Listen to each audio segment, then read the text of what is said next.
Hello viewers, yes, this is Ranjana ma'am and you're watching, yes, it's mine as well as your channel.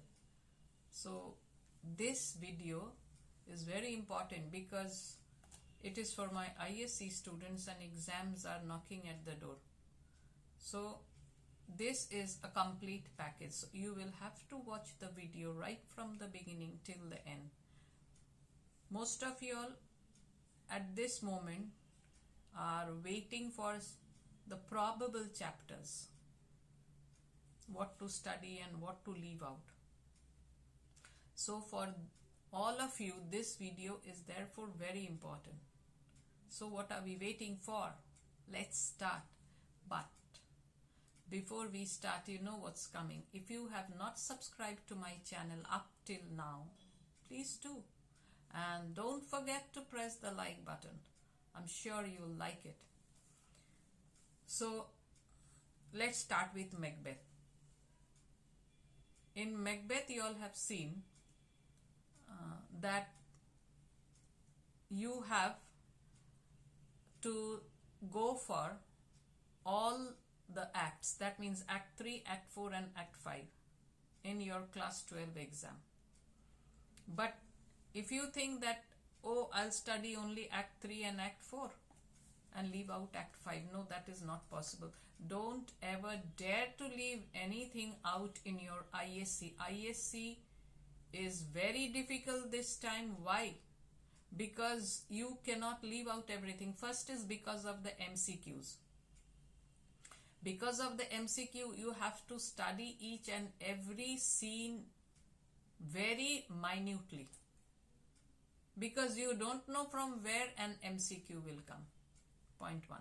Point 2, in your because question, the 10 marks questions, 1, 1, 1, 1 each, you get 10. So all of them are actually reasoning questions, why or because. So for that also you have to give your syllabus a thorough reading. Now regarding the lengthy ones, you have 2 5 marks questions. That means 2 chapters gone there. And this or that. So in this case, this or that. So if we think in the prose and the poem terms, 4 chapters or 4 prose or 4 poems already gone. And in Macbeth, you have a number of scenes, 3 acts only, but a number of scenes.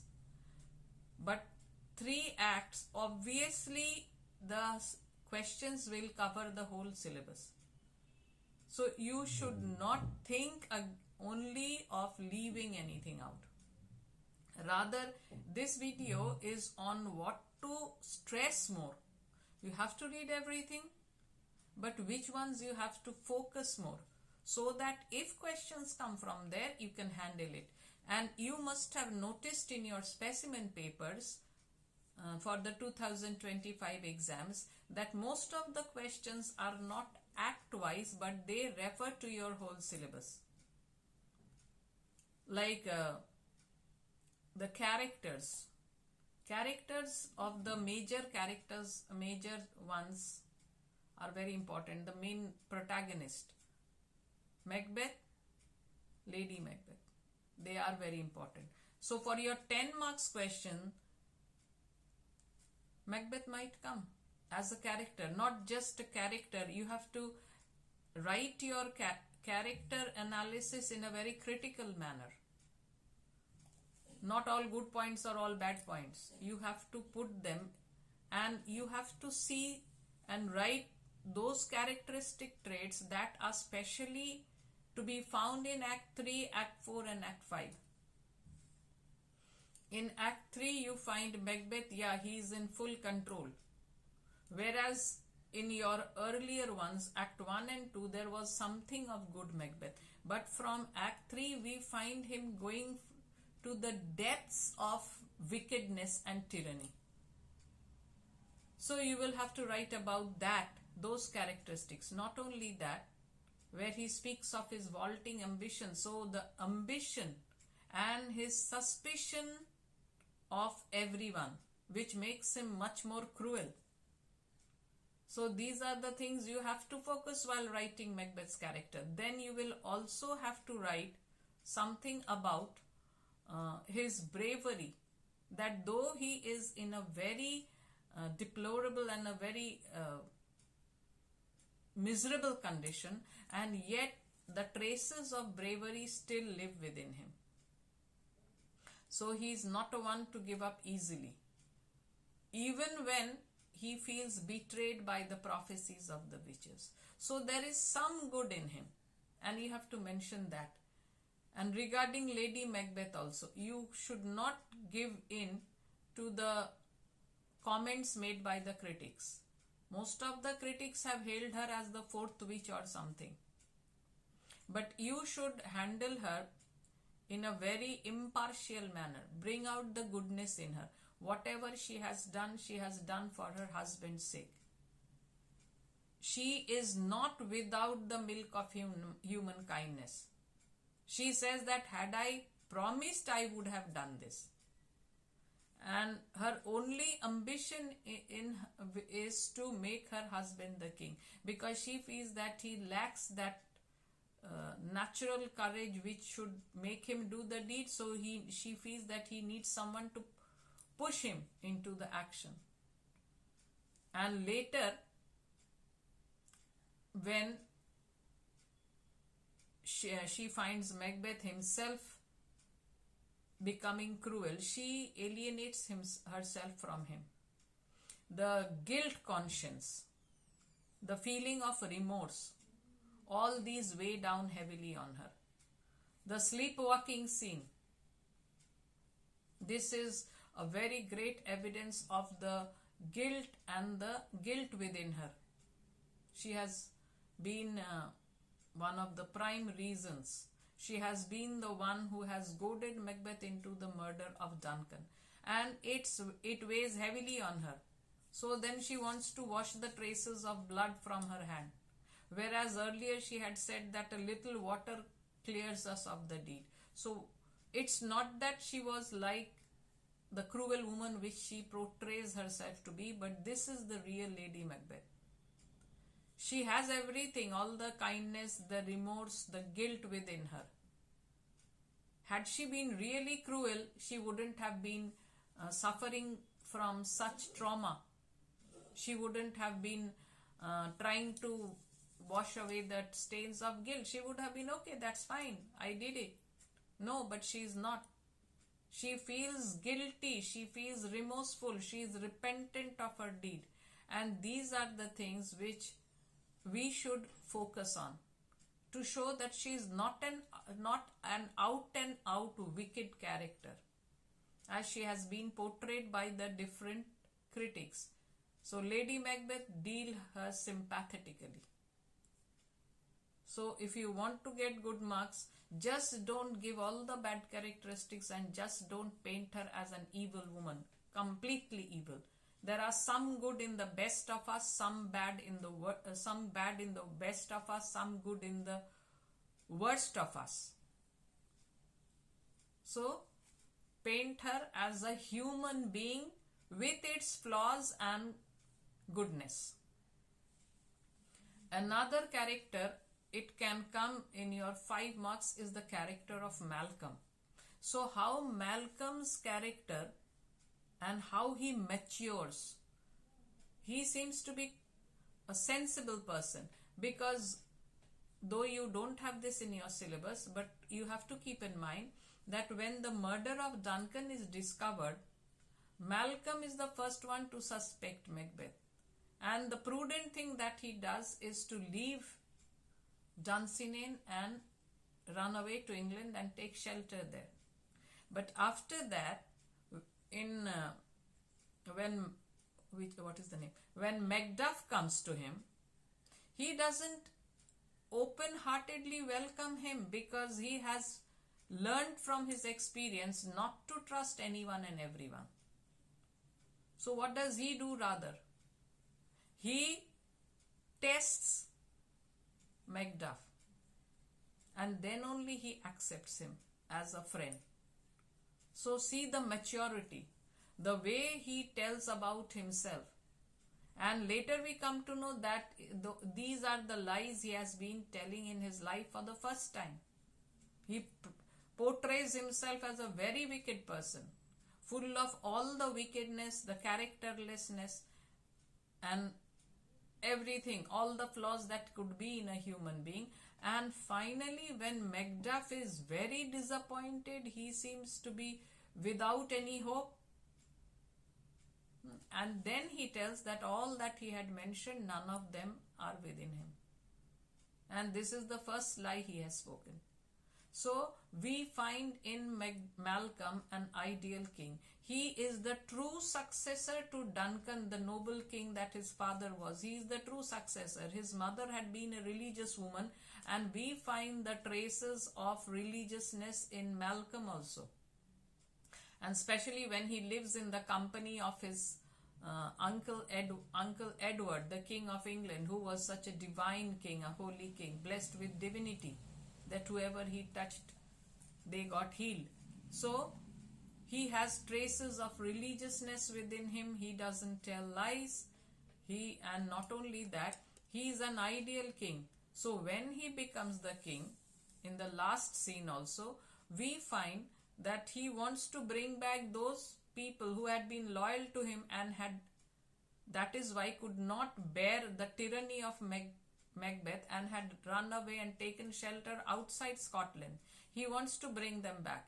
He wants to punish those who had been traitors, who had not only just been traitors, who had been instrumental in unleashing cruelty and tyranny and strengthen the hands of Macbeth. He wants to punish them.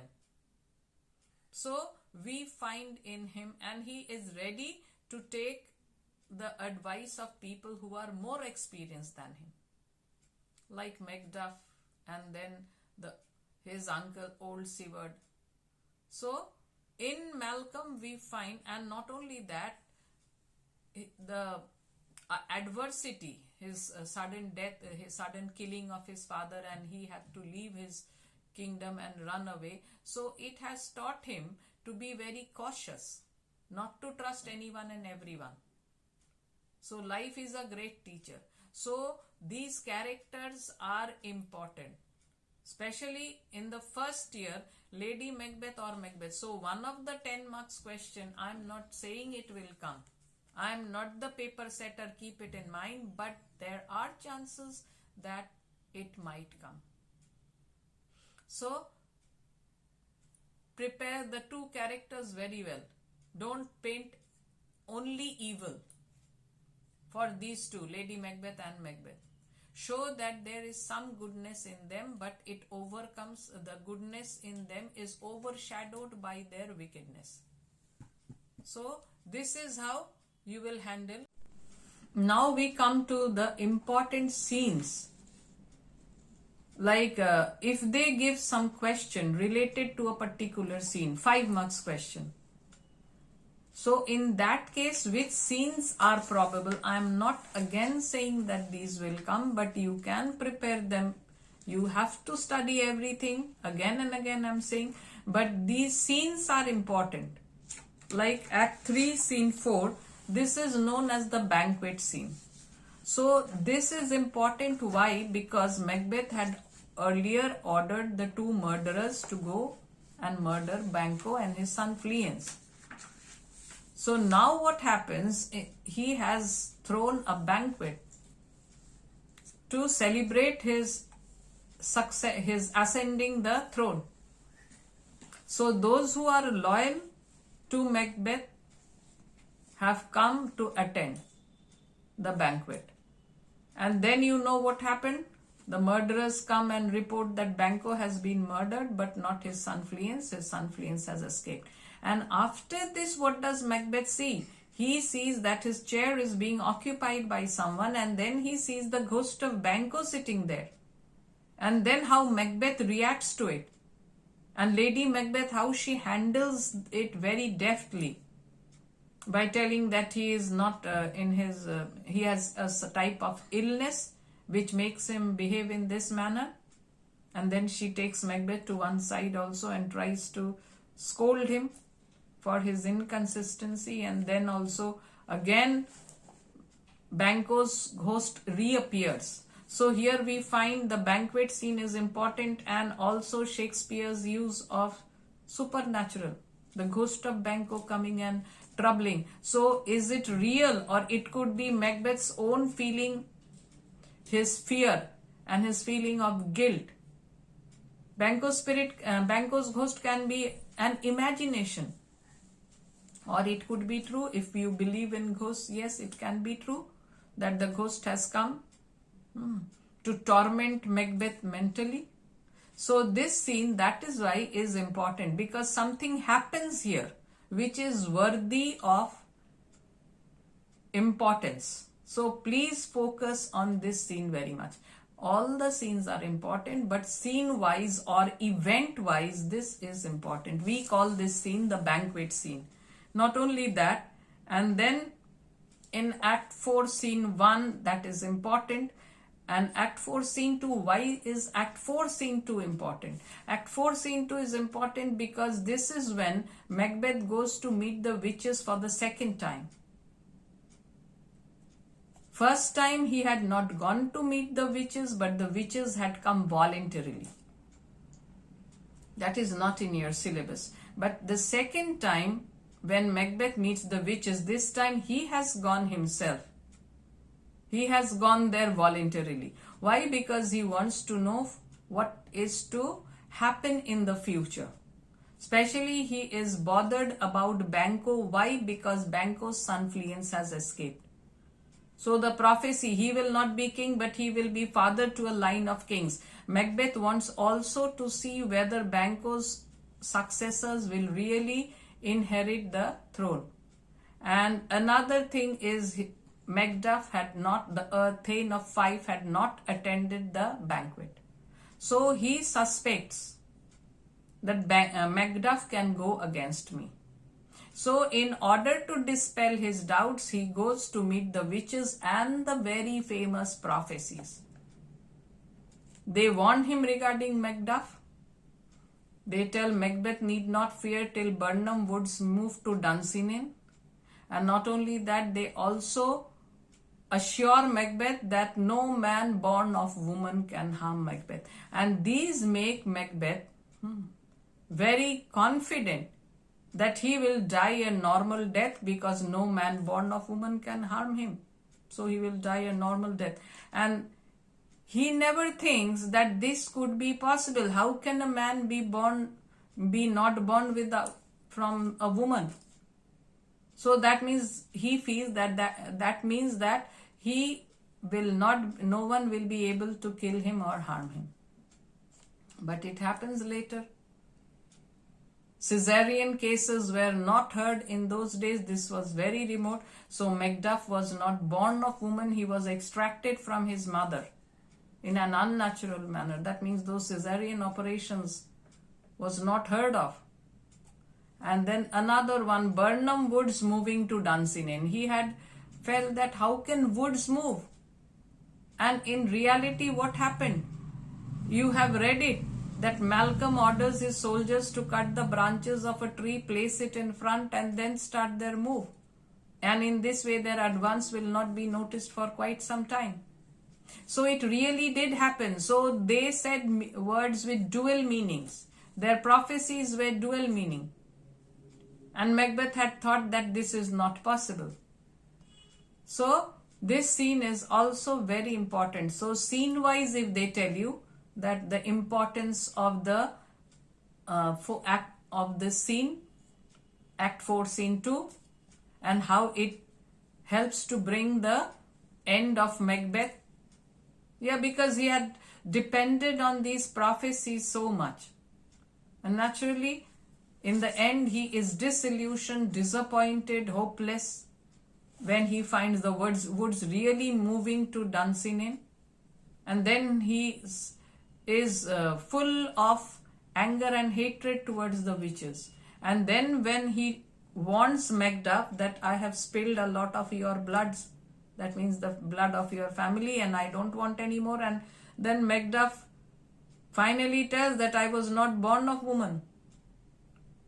So all his hopes dashed to pieces.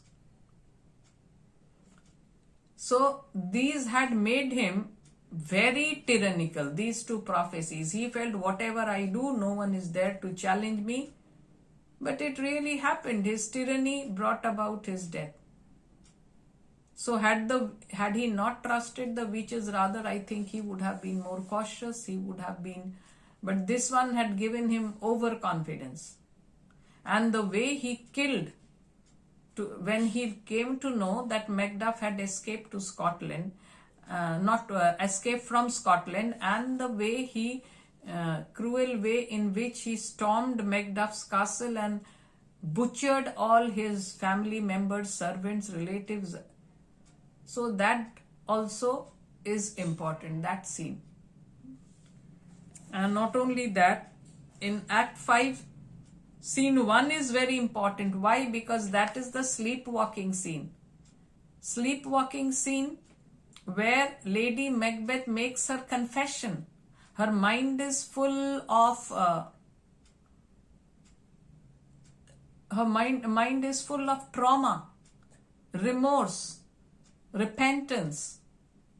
So there is no peace in her mind, restlessness. So that while she is sleeping, actually she is sleeping, but her eyes are wide open. And she does things which a person while he is awake he would do. She does these. She writes something, then puts it, and then she keeps on walking with a candle in her hand, and confessions she makes. So this is important. This scene is important. And not only that, Act 5, Scene 5 is also important. All the scenes are important, but something important happens. What are the important things? In Act 5, Scene 5, Macbeth, as it is, he is without hope. He seems to be a troubled man. And then to add as if to his troubles, the news of his wife's death comes. She has committed suicide. So that is enough to dampen his spirit. She had been the partner in his crime and everything. So in this crucial hour, she leaves him. So that is enough for him. And then one messenger comes and tells that he has the guard on the top of the tower has noticed that the Burnham Woods are moving towards Dunsinane.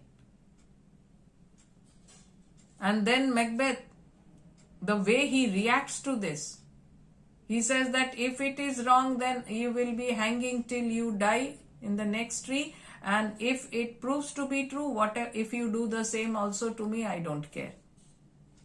So this scene is also important. The moving of the Burnham Woods towards Dunsinane. And then Act 5, Scene 8.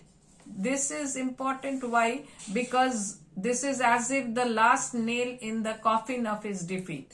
Because it is here in this scene that the last prophecy, that no man born of woman can harm Macbeth, this also proves to be false. Rather, I wouldn't say false, but this happens, that Macbeth had thought that this cannot be possible, but it is possible. And Macduff is proof to it. He says that I was taken out in an unnatural way from my mother. I was not born. And then he feels that the witches have betrayed him. So that is why this scene is important. Others, though, they happen as in the course of but these are the important ones. Scene-wise, if a question comes, so you have to prepare yourself for whatever might come. The 5 marks to 5 marks. No choice there. And the choice is only in the 10 marks question. This or that. So that is why it is difficult. Why? Because you don't know from which the choice will come. So that is why you have to study each and everything. There are 3 acts and 4 questions. Out of that you have to attempt 3. And that also not of your will. The 10 marks question, this or that. So I think in the 10 marks question a character portrayal might be given. either Lady Macbeth or Macbeth, one character might come and another a lengthy question. Shakespeare's use of supernatural in Act 4, Scene 1, if I'm not mistaken. So it can come in this way. And the 5 marks question, you have been given the word limit, and not only that, they are helping you with points, how to handle it. They are telling you how to handle the questions. So I think this is all about Macbeth. So you have to focus more on these. Study everything but focus more on these.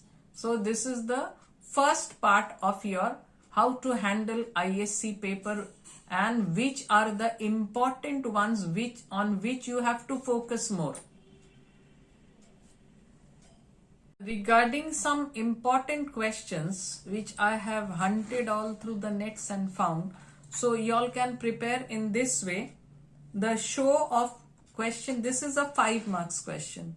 The show of 8 kings in Act 4, Scene 1 of Macbeth is an allusion. Explain the allusion referred to here. So this is a 5 marks question. And Act 4, Scene 1. So you know that when Macbeth expressed his desire to know whether Banquo's descendants would be king, and he stressed the witches to show him this. And then what does he see? One king, one after another following, and all of them bear similarity to Banquo. And then a line of kings following, and 1 or 2 of them have more than 1 scepter in their hand. Scepter is the rod of authority. That means they will become kings of not only of 1 kingdom but more than 1. So it could be in future the reference to Great Britain, England, Scotland and Ireland. So Duncan's descendants. So you have to talk on this 5 marks question, and you know the word limit. Then another 5 marks question can come. Malcolm as a contrast to Duncan, a comparison. So Duncan was a very nice king and he trusted everyone. That is why the king Thane of Cawdor also had the chance to betray him. But Malcolm, in his young age only, he gets such a shock that he learns prudence. He acquires prudence and he is more cautious than his father. He doesn't accept anyone at his face value, and that is why regarding Macduff also he is very cautious. Though Macduff had come with a good intention, but in the beginning only he puts his loyalty to test and then only accepts him as a friend. So this is the contrast between Macduff and Malcolm and Malcolm and Duncan. Okay, so Duncan, the father and the son, what is the contrast? So Malcolm learns, the experiences teach him, the brutal killing of his father and all that. They are strong experiences, sad experiences to teach him not to trust anyone. Duncan's trusting Macbeth made him pay with his life. But Malcolm is not that. So you will compare and contrast in this way. Then another could be that with reference to the prophecy of the witches, show how they fooled Macbeth into believing he was invincible. This one I just discussed a little while ago. So you might get a question. That is why I told focus on the scenes. Focus on the scenes which have some event. Here you have this one. With reference to the prophecy of the witches, show how they fooled Macbeth into believing he was invincible. So I just now discussed. This is a 10 marks question. So the witches told him Macbeth need not fear till Burnham Woods come to Dunsinane, and the second one was that Macbeth need not fear because no man born of woman can harm him. So these two prophecies, through this they fooled Macbeth into believing, and he said, "No, the witches must be saying that I am invincible, no one can defeat me." But in reality, what happened? That Macbeth was defeated, he was killed, his head severed from his body and presented before young Malcolm. So he had to pay for his crimes. So how cleverly the witches betrayed him with their prophecies. Why? Because they discussed within themselves that he is not, he doesn't come to meet them because he is loyal to them or he is fond of them or something. He is coming only for his own interest. That is what Hecate tells. Regarding this one, with reference to the sleepwalking scene, so that is why I told focus on this scene, because here this question of 10 marks. With reference to the sleepwalking scene, how does Lady Macbeth show her remorse, repentance? This is one part, and the other part, how was she responsible for each crime that is haunting her? So all the crimes which she mentions. So this is a 10 marks, but you will write it in two parts. Why? Because there are two questions here. First one is, how does Lady Macbeth show her remorse? You will write half, that means 200 or 200 to 250. Half of it in one paragraph you will write about this part. And in the second paragraph, you will write about how was she responsible for each crime that is haunting her. So these are the questions which you will do. And again, I told you some more questions I have found. What characteristic of Macbeth make him a fertile mind for the witches to act upon? This is quite similar. So the different types in which the questions could come, but maybe in most cases the answers might be very similar. The answer to this one and the answer to the previous question which I said, that with reference to the prophecy of the witches, so that is 10 marks. And here it is said that Macbeth characteristic, what characteristic of Macbeth make him a fertile mind for the witches to act upon? Maybe it is his vaulting ambition, his ambitiousness, and not only that, he believes the witches. So this is a 5 marks question. And then another 5 marks in Act 3 Scene 1. Macbeth shows he is learning to exercise his power of manipulation. Comment. So Act 3 Scene 1 also. I told you go through the scene. So Act 3 Scene 1. This is another scene on which you should focus. I had not mentioned it, but now I am mentioning because one question has come in this way which I just got in my hand. So Act 3 Scene 1. In this, after reading this scene, how will you handle it? Macbeth is learning to exercise his power of manipulation, whereas in the beginning he was only a focused general. He was a brave general and he was loyal to the king.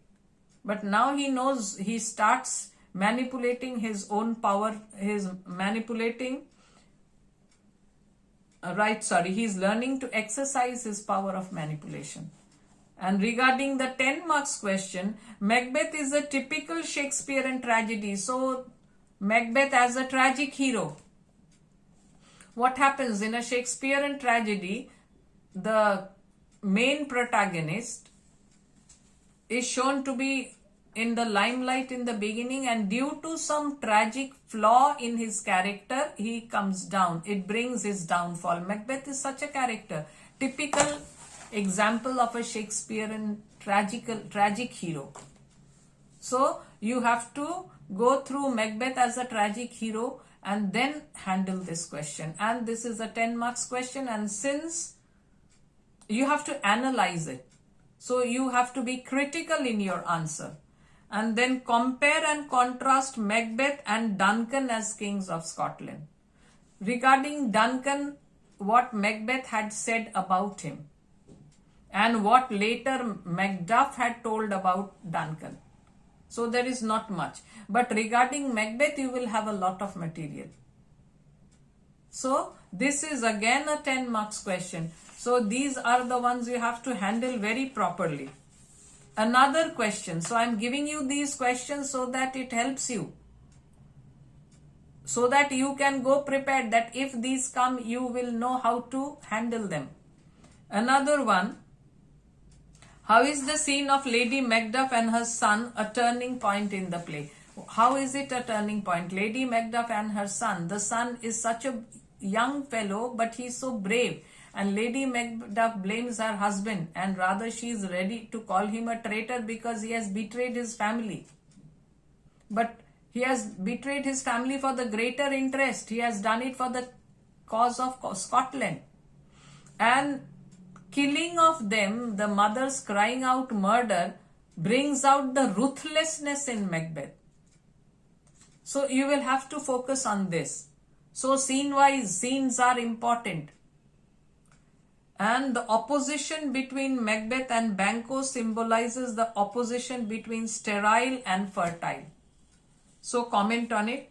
So Macbeth and Banquo both had seen the witches and heard their prophecies. But the two of them, they respond or react to it in different ways. Macbeth's vaulting ambition makes him believe these creatures, whereas Banquo warns him. And later also, when Banquo is told by Macbeth that he wants to talk to him, which will be for his own benefit, so Banquo doesn't really say that if it is against the money, he is ready to listen provided it is not against loyalty and something. So Banquo and Macbeth, they are really on two different sides. One, Banquo's complete loyalty to the throne, and Macbeth's ambition putting him to usurp the throne, telling him to usurp the throne from the rightful heir. Rightful heir is Malcolm. So you have to deal with it. And then in Act 3, Scene 4, Macbeth depicts the mental anguish of the king. I just told you about Act 3, Scene 4, which is an important scene, the banquet scene. So here also the king and Lady Macbeth. King Macbeth and Lady Macbeth. Comment how murdering Duncan is tormenting them. How does each one react as the play progresses? As the play progresses, Macbeth becomes more desperate.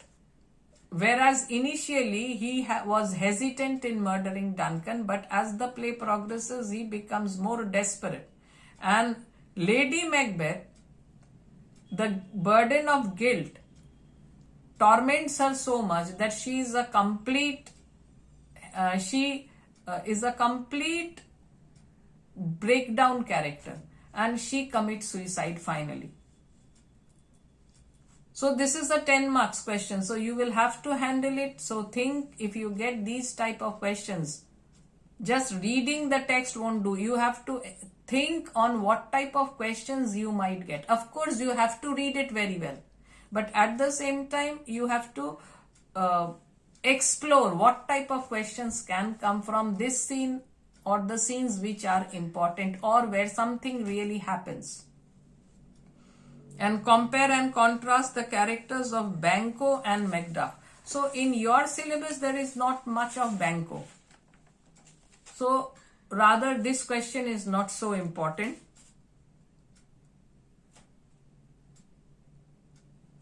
Then again a question on character of Lady Macbeth. This is a 10 marks question.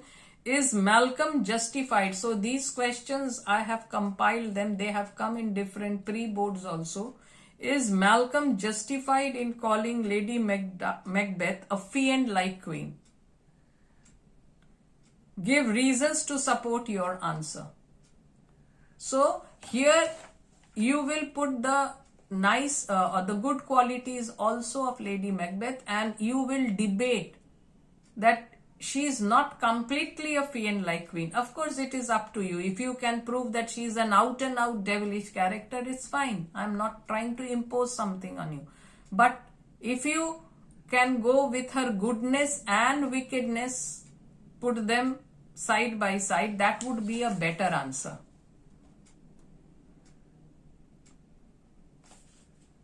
So yes, this is it. I have also discussed what type of questions you can expect in Macbeth.